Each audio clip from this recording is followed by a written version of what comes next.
Texas did nothing well against Florida.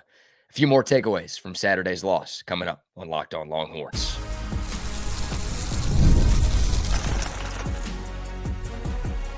You are Locked On Longhorns, your daily podcast on the Texas Longhorns. Part of the Locked On Podcast Network, your team every day. Welcome in. You are locked on to the Texas Longhorns. I'm your host, BK Brad Kellner, Texas grad, Austin local, and longtime sports radio host here in the Lone Star State. Thank you for making Locked On Longhorns a part of your day every single day. Today's episode is brought to you by FanDuel. Right now, new customers can bet just $5. And if your bet hits, you'll get $300 in bonus bets to use across the app. Download the FanDuel app today. I want to move on. And we will move on and turn our attention to OU starting tomorrow. But the sour taste from what happened Saturday in the swamp still lingers a few days later. And one post-game show just isn't enough to talk about everything that went wrong for the Longhorns in that game. So we've got to flush out a little bit more, and we've got to continue the autopsy of that 29-21 SEC opening loss in Gainesville. Apologies for my voice, coming off a bit of a cold. Also did some yelling at the TV on Saturday. Also spent some time at Austin City Limits Music Festival over the weekend. That trifecta, not a good combination for having a good voice. So apologies, and appreciate y'all bearing with me. All right, diving back in. We started with the defense during Saturday's postgame, so let's start with the offense today, and we'll get to special teams as well because they're not out of the woods either. We'll talk about them in a minute. But starting with the offense first. The offensive line was and is so unbelievably bad. And I say unbelievably because it really does feel unbelievable that an offensive line comprised of a 5-star right tackle, a 5-star right guard, a fourth-year center who has appeared in more than 40 collegiate games, 3 different left guards, and a 4-star left tackle who's in year 3 can play this bad. Like, that's where we're at right now. All of the talent that Texas has brought in, and I think most Longhorn fans, and I think a lot of college football people around the country would have told you that Kyle Flood is one of the top offensive line coaches in America coming into this year. The combination of talent and what you thought you had from a coaching standpoint, and this is the offensive line that you get through 5 games. Again, almost unbelievable how bad it is. And it's usually pretty hard to find statistics for offensive line play. But when you're as bad as Texas's O-line was against Florida, you could find them. Arch Manning was pressured 35 times on Saturday. That's the most times a quarterback has been pressured in the Steve Sarkisian era by a mile. The previous high was 28. That was set in the Longhorns' loss to Georgia at DKR last season. And we all remember, we'd like to forget, Texas's offensive line got destroyed in that game. Only, air quotes, 28 pressures in that one against Georgia, 35 in this game in the swamp. Somehow it was worse than that debacle against the Dogs. Now, some of the pressures fall on Arch Manning. There's no doubt he's not absolved of all blame here. But the majority of them fall on this completely inept offensive line and also on a coaching staff that didn't really adjust to its coaching staff, to its offensive line getting continuously whipped. That's a problem. Saturday's offensive line performance gave me something that I've never seen before in my 31 years of life.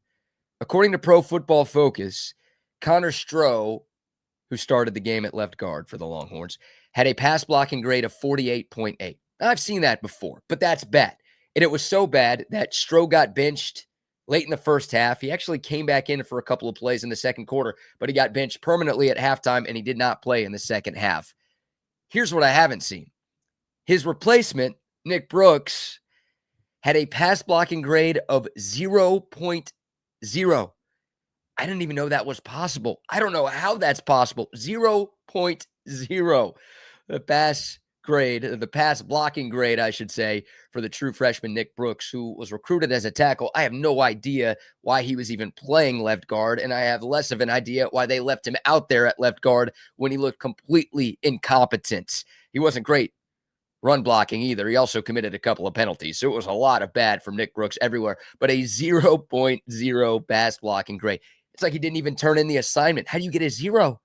I had never seen that before, and I hope to never see it again, at least for a team that I root for.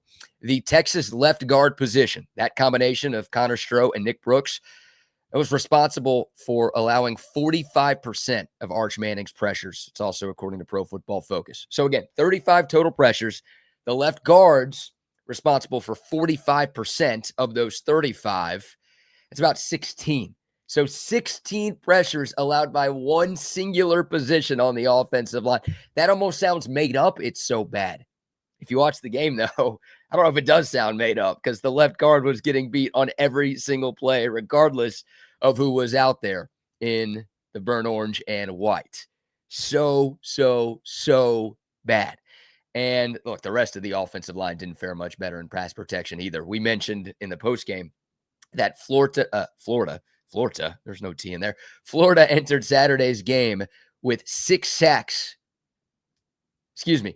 Florida entered Saturday's game with 3 sacks on the season. They had 6 sacks on Saturday. I can't even read my own notes right now. Florida had 3 sacks on the year in their first 4 games of the season. They had 6 sacks in Saturday's game alone. Horrible. And for as bad as all of that was, the pass blocking may have actually been better than the run blocking. The Texas running backs combined for 15 yards for the game. Like, that would be a bad drive on the ground for some teams. For this team, that was an entire 60-minute football game. 3 running backs combined for 15 yards. Trey Wisner had 11. Ryan Niblett had 4. Christian Clark had 0 on 11 combined carries. It's 1.3 yards per clip from the tailbacks. Inexcusably bad. Doesn't make any sense that it can be that bad. Another stat on the offensive line. I think I mentioned a couple of weeks ago that the last running back attempt to go for 20 yards or more came from Jarrett Gibson in the Longhorns' first-round playoff game against Clemson last year. There's now been 186 running back rushes since then. Texas does not have a single running back carry that's gone for more than 20 yards. In that time frame, they only have 2 running back attempts that have gone for more than 15 yards. So it's not like they've had a bunch of 18s and 19s that just haven't quite gotten to 20. Now, they've only had 2 get more than 15. They've had 0 get over 20. A running game performing this poorly in year 5 of the same coaching staff. Sark's been here. Kyle Flood's been here the whole time. The fact that the run game is this bad in year 5 is inexcusable. And again, some of these problems date back to last year. And the Longhorns, 5 losses in the last 2 seasons. 3 last year, 2 so far already in 2025. 95 rush attempts for 302 yards. That's 3.17 yards per rush, only 60.4 yards per game. You can't do that against good teams and expect to win. I don't even know if Florida's a good team. Georgia and Ohio State, those were your other 4 losses. Okay. I mean, you can't do that against them. Clearly, you lost all those games, but you could stomach that maybe a little bit more than you can against Florida. But Florida, 1-3, you're doing that. Not good. Not quite preseason number 1 numbers, I would say. Some of that falls on the backs with Trey Wisner and CJ Baxter both banged up. Texas may have the worst running back room in the SEC right now, which is stunning. But most of this falls on the offensive line. There are no running lanes ever. Some more stats from the offense, and these are not Florida game-only stats. These are season-long stats, and the Longhorns have played 5 games. It's nearly 42% of the regular season that's in the books. So we've got a pretty good sample size here. And keep in mind, these numbers include San Jose State, UTEP, and Sam Houston, the 3 worst teams that the Longhorns will see all season long. Congrats, Kentucky. I think you're better than those 3. Here are some season-long numbers for Texas. The Longhorns are 108th in 4th down conversion percentage. They are 109th in red zone efficiency, 116th in 3rd down conversion percentage, 127th in penalty yards per game, 131st in penalties per game. There's only 136 teams in FBS college football. Insane. Now, the penalty numbers are all inclusive, so some of the blame for those fall on the defense and the special teams, but most of them have been on the offense. The O-line had 6 penalties, accepted penalties on Saturday. Ryan Wingo had another false start. How does a wide receiver have 2 false starts in 5 games? You should never have a false start as a wide receiver. Wingo has 2 of them. How is any of this possible? What happened? I know the offense had to replace 8 starters from last year, so we figured there would be some growing pains, right? But these aren't growing pains. This team isn't growing. They are shrinking like an old person or like something else when you go into a swimming pool. Shout out George Costanza and my Seinfeld fans out there. There's shrinkage going on with this Texas offense, and they're going backwards. They're shrinking even more. And oh, by the way, the schedule doesn't get any easier. OU may have the best defense in the conference, maybe the best defense in the country. You still have Georgia on the schedule. A&M's defense looks like it's turned a corner. I mean, if it weren't for the ghost of Sam Houston, these Texas offensive numbers would be even more pathetic, and they still are pathetic. And that side of the ball has been an unmitigated disaster through the first 5 games. The O-line is awful. People want the quarterback benched. You don't have a running back with more than 155 yards this season. Played 5 games. Your leading running back has 155 yards. Arch Manning's your leading rusher with 160 yards. Remember that streak of 1,000-yard runners that Steve Sarkisian has? You can kiss that goodbye already. It's all so bad. They are running out of time to fix it before it's too late. So there's the offense. What about the defense and the special teams? How bad were they against Florida? We've got some more bad numbers coming up next right here on Locked On Longhorns. But first, a word for our friends at Peloton. Peloton is shaping the future of fitness with their brand new Peloton Cross Training Tread Plus, powered by Peloton IQ. It's their most advanced equipment yet, designed to give you real-time guidance and endless ways to move, whether you're running, lifting, or cross-training with all of your favorite Peloton instructors. This is training reimagined. Peloton is built for breakthroughs with tools that help you plan and stay motivated and reach peak performance. They want to help you achieve all of your health goals. I've been a Peloton user for a long time, and this is such a game changer. Personalized class recommendations to keep you engaged, and they're going to tailor their workouts to your vibe and your energy to keep you going every single week. So let yourself run, lift, flex, and push forward. Explore the new Peloton Cross Training Tread Plus today at onepeloton.com. All right, welcome back to Locked On Longhorns, your team every day. We're continuing the autopsy of Texas's 29-21 loss at Florida. And I said it Saturday night. I was surprised by a lot of what I saw from the Longhorns in the swamp. But what surprised me the most by far, was the way that the Texas defense played against what had been a really bad Gators offense. I mean, Texas defensively was horrible. We'll start up front. Florida entered the game tied for 100th in the country in sacks allowed per game. I felt like this was a golden opportunity for Colin Simmons to break out of his slump, for Ethan Burke to have a good day, Colton Vasek, Anthony Hill, Trey Moore. I mean, keep going. I thought it was a chance for all of those guys to put up some numbers. Instead, 0 sacks for Texas. Nada, zip, zilch, nothing for Texas on the edge. The interior of the Longhorn defensive line got pushed around too. I mean, they just couldn't get off blocks at all against an O-line that had been terrible through a month of the year. Look, Jaden Ball made a lot of people miss. You give him credit. We'll talk about Texas's tackling in a second, but it felt like he had some gaping holes to run through. I mean, Florida had so many 2nd and 4s, 2nd and 5s because they had so much success on early down runs. It felt like Jaden Ball was able to dance his way through holes before even getting touched by a Texas defender. Texas got bullied up front. Inside, outside, it didn't matter. The D-line was a no-show. And the Longhorns had a top 5 rushing defense in America before the weekend. They do not anymore. Pete Kwiatkowski, Texas's defensive coordinator, he likes to employ lighter boxes. He wants to drop extra guys in coverage. That's been a staple of his game plan for a few years now, and Texas has been able to do it very effectively for 2.5 years, dating back to 2023. I mean, Texas has had an elite run defense since the beginning of that season, despite not stacking the box very often. Well, they tried that again on Saturday, and it didn't work. And when Texas did adjust and brought down more defenders into the box, that's when DJ Lagway and the Florida wide receivers took advantage on the outside. The linebackers didn't play well either. I thought Anthony Smith was the best player on the Longhorn defense, 7 tackles and a forced fumble. He wasn't perfect, but he made a couple of things happen. But Anthony Hill wasn't great. Leon Galafau was nowhere to be found. He had been the best linebacker for Texas through 4 weeks. He was a non-factor on Saturday.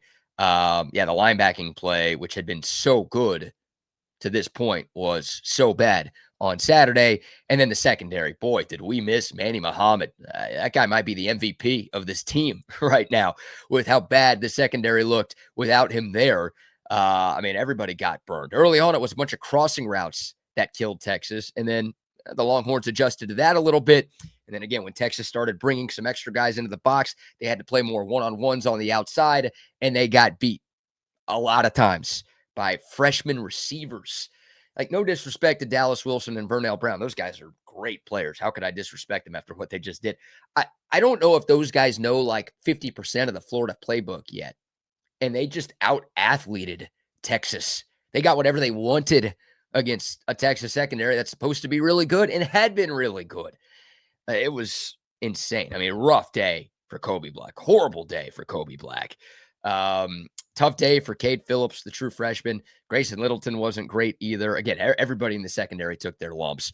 And I guess I'll give PK credit for switching things up. But, how much credit does he deserve when nothing he called worked? Regardless of what he tried to do, nothing was hitting home for Texas. I just can't believe how bad Texas was defensively in this football game. Florida ran it for 159 yards on 4.3 yards per attempt. Texas was giving up fewer than 60 rush yards per game going in. Even against Ohio State, you could say they played 3 nobodies. Even against Ohio State, they did really good in defending the run. Not the case on Saturday. DJ Lagway had his best game of the year, 21 of 28, 298 yards, 2 touchdowns, 1 pick. He had plenty of time against a completely negated Longhorn pass rush. About 6 explosive plays through the air for DJ Lagway. Only Auburn had fewer 20-yard gains or more through the air in the SEC than Florida. Florida had 10 of those plays going into Saturday through 4 weeks of the season. They had 6 explosive plays through the air. That's bad. Really, really bad. And oh, by the way, back to the run game as we go back and forth trying to figure out what was worse, the Texas run defense or the Texas pass defense. Texas had only allowed 5 rushing attempts to gain 10 or more yards this year. The Gators had 5 double-digit runs in the first half, and they were the third to last rushing offense in the SEC, or third to worst is probably the better way to say it. Third to worst rushing offense in the SEC going in. So Florida was uncharacteristically good on offense. Texas was uncharacteristically bad on defense. You put those two things together, and you see what you saw. A couple of other noteworthy things. Ethan Burke only played 13 snaps in this game. I think he's Texas's best edge player against the run. I think he's pretty good at pass rushing, too. He only played 13 snaps. What's the deal? Like Lance Jackson and Zeno Umeozulu, 2 true freshmen, they both played more than Ethan Burke did. What are we doing? Like, I like those guys. I think they're going to be really good, but they're not better than Ethan Burke right now. Maybe Burke's hurt. We just don't know about it, but he went on the injury report. I didn't hear anything from Steve Sarkisian saying that Burke was banged up. I don't know what the deal is there. Also, Derek Williams Jr., the safety, he only played 3 snaps on Saturday. What happened to him? Like, he was a stud as a freshman in 2023, was really good before he got hurt in the Oklahoma game last year. And I know he tore his ACLs. Maybe he's not the same player. Maybe he's not fully healthy. I don't know. But he is the 4th or the 5th safety on this team right now. He doesn't play. I thought he could help. I thought he was going to be a huge impact piece for this Texas defense. Now he doesn't see the field. Stunning. Special teams. They deserve some here too. Texas had a punt blocked, which turned into a safety. Y'all know that. That was one of the easiest punt blocks you will ever see. And they let a guy go unblocked right through the middle, too. Like the Texas protector blocked the wrong guy. He went to the outside guy instead of blocking the inside guy. This is basic stuff. People who have never coached any special teams know this stuff. People who have watched one football game in their lives know this stuff. I don't know if that's coaching or just horrible execution or both, but they let a guy basically go straight up the middle, unblocked to Jack Bomeister. They olayed him. Hey, would you like to meet our punter, Jack? Here he is. You can go see him right now. I mean, that was an easy block punt. By the way, that's block punts against Texas in the Longhorns' last two SEC games. Remember, against A&M, there was a punt block against Texas, last SEC game last year before the conference title. And obviously, Florida, the first game this year. It's inexcusable. Jeff Banks, what are you doing? Supposed to be a special teams guru, special teams wizard. He was the first 3 years. Last 2 years, bad. And Ryan Niblett let another punt or two hit the ground and roll. I can't even remember. So it was all bad. It was all bad. Like this should have been a team that played with the most physicality and emotion and hair on fire that we had seen maybe since the college football playoff last year. This felt like a must-win game. It felt like there should have been no other option for Texas. And instead, we all watched the team get physically dominated on both sides of the football. Lines of scrimmage, on the outside, it didn't matter. This was a physical beatdown all around. And this team just continues to play undisciplined football with the same errors that have happened all season, and even some from last season too. That makes it even worse. How this all happened in a game of this magnitude, beyond me. Beyond me. All right, one final segment. On last Friday's show, I had 5 pressing questions for Texas going into the Florida game. We got the answers to those questions, and spoiler alert, they weren't good. We'll get to those real quick when we return on Locked On Longhorns. But first, this episode is brought to you by Square, your favorite neighborhood spots run on Square. There are certain businesses that make the neighborhood.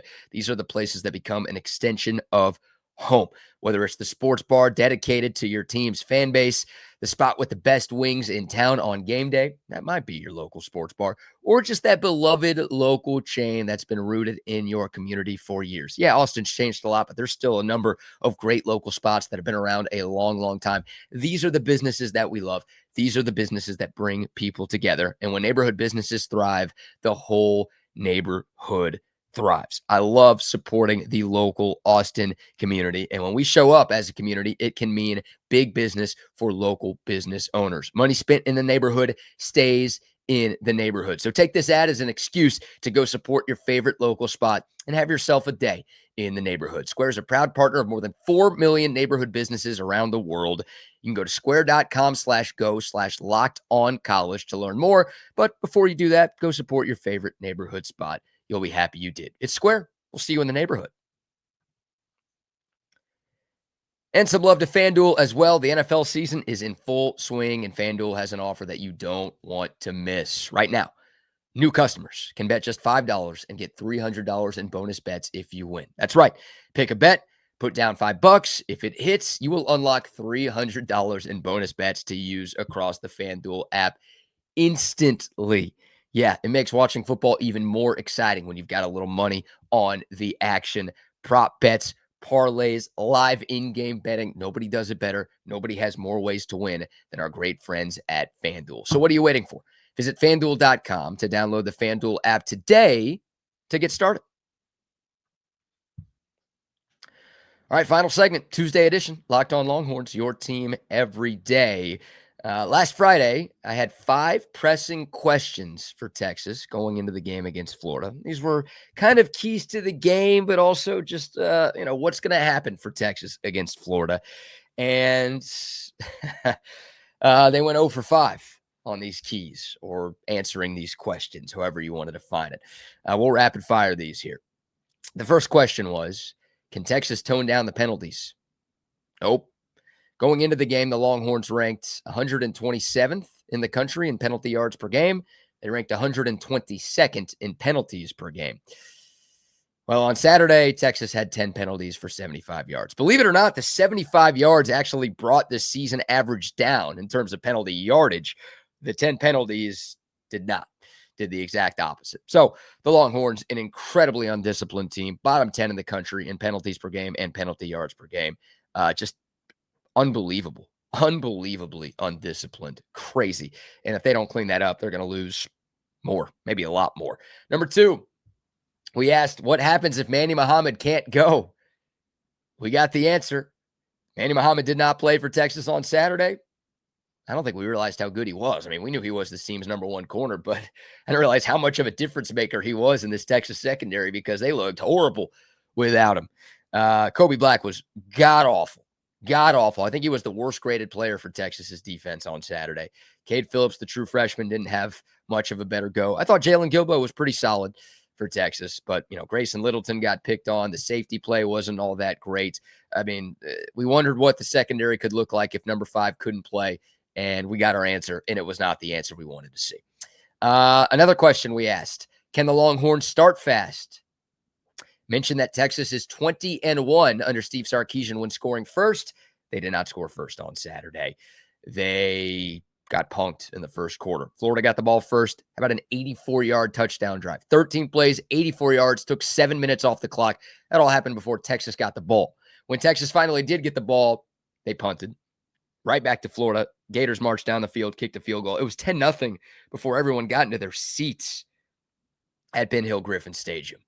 We talked about what a fast start could do for Texas, right? Give the offense some confidence, show that the Sam Houston game wasn't a fluke, and also, take the Florida crowd out of the game. Have them start to turn against Billy Napier. Maybe start rooting for the Longhorns so it could get their coach out of town a little quicker. None of that happens. Obviously, the Florida crowd was great. They were loud. They were raucous. They made an impact, and they got more and more confidence as the game went along, but it all started with that fast start for them and that horrible start for Texas. Another question, the 4th, how much does Emmett Mosley V open up the offense? I will say this, Emmett Mosley was kind of a bright spot for Texas. Not a great stat line, 2 catches for 40 yards, but I thought he played pretty well. His 2 grabs were nice. Should have had a long touchdown grab. Arch Manning overthrew him on a deep post. He was open on a few other plays where his quarterback couldn't find him or his offensive line couldn't give the quarterback enough time to find him. But I thought, Emmett Mosley V's performance was one of the bright spots for an incredibly dim showing for Texas. He's a difference maker. He is a difference maker, again, when his quarterback can get him the ball and the offensive line can block long enough to get him the ball. And the 5th question was, can the Texas pass rush hit home? Mentioned 5 sacks against Sam Houston. We talked about how bad Florida's offensive line had been this year. The answer to the question was no. 0 sacks for Texas.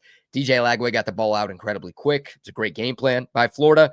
I think Lagway got the ball out on average in 2.3 seconds. That was the 4th fastest time out of any college football quarterback this weekend. So give Florida credit, give their offensive line credit, give Lagway credit. But Lagway was playing a hurt. He was limping the whole game. It's like, just get pressure. Make him miserable back there. And instead, it was clean pocket after clean pocket and quick throw after quick throw. And Texas D-line just couldn't get off blocks at all. Ugly. So there you go. I think that'll complete the autopsy of Texas, Florida. It will for today's show. Starting tomorrow, we will talk about OU. And, we'll reference the Florida game because we have to, but we're going to focus more on, okay, how could Texas clean some of these things up and how can they get everything right by the time we get to 2:30 on Saturday for the biggest game of the year. It's a must-win. You might not have thought Florida was a must-win game. You lose this game on Saturday, your season is over. So a lot for Texas to clean up, and we'll start talking about it tomorrow, and maybe praying is our best option to make sure that we see a much better Longhorn team on Saturday afternoon, because not a lot of faith right now with Longhorn Nation. All right. That'll do it for today's show. If you made it this far, God bless you. Thank you so much for tuning in. Please remember to like, subscribe, leave a comment, all of those great things. Can't thank y'all enough for your continued support of Locked On Longhorns. For your next listen, check out Locked On Bets. My man Lee Sterling and Kevin Rogers have you covered all of your sports betting needs throughout the football season. They got some postseason baseball picks for you as well. You can find Locked On Bets on YouTube or wherever you listen to your podcast. Sound from Sark tomorrow. And again, more Texas OU preview getting going on a Wednesday show. But that'll do it for today. Until next time, horns up, mic's off. We'll see y'all soon. This is Locked On Longhorns.